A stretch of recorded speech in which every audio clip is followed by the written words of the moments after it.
बिळात वाढणाऱ्या पिलांच्या नशिबी सरपट नसतं. बिळात बिळात वाढणाऱ्या पिलांच्या नशिबी सरपट नसताना आपल्याला मात्र गरुडाची पिलं वाढवायची आहेत आणि गरुडाच्या पिलांना संकटाच्या काळदरीत फेकून दिल्याशिवाय त्याच्या पंखात बळ येत. दोन पक्षी आहेत, एक आहे गरुड आणि दुसरा आहे कोंबडी. कोंबडी अशी आहे की ज्याला आपण पावलोपावली कापतो आणि गरुड असं आहे की ज्याच्याकडे बघायची पण आपली हिंमत होत नाही. त्याचं का की लहानपणी बघा आपल्याला नेहमी सांगतात की घे गरुड भरारी घे. कधीच आपल्याला कोणी बोलत नाही ना की दुसरी कुठली भरारी घे म्हणून. तर गरुड भरारी घे का बोलत असेल, तुमचं काय मत आहे?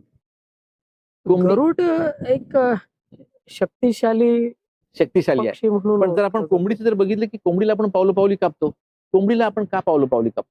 इझी अवेलेबल अजून हाताला लागते आपल्याला लगेच.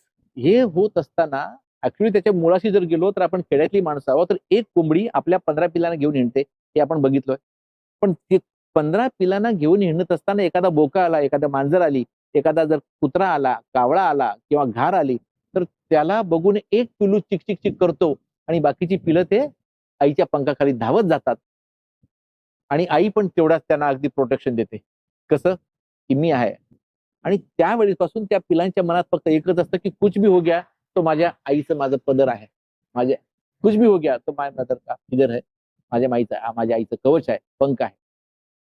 आणि त्या पिलांना त्यांचं काही जरी झाली की फक्त ते तेवढंच पळतात, 100 ते 200 मीटर पळतात आणि ते थकतात.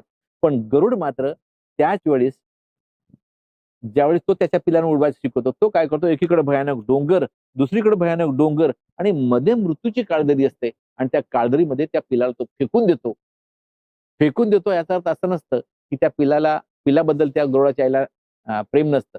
तिला प्रेम असतं, पण त्याला कोंबडीचं पिलू करायचं नसतं, तर त्याला गरुडाचे पिलं करायचं असतं. आणि ज्यावेळेस ते गरुडाच्या पिलाची आई आपल्या पिलाला संकटाच्या काळदरीत फेकून देते, त्यावेळेस त्या पिलासमोर 2 पर्याय असतात. एक तर दगड, धोंडे, काटे, पाटे काय असेल त्याच्यावर डोकापट मर, नाही हिंमत असेल तर उड.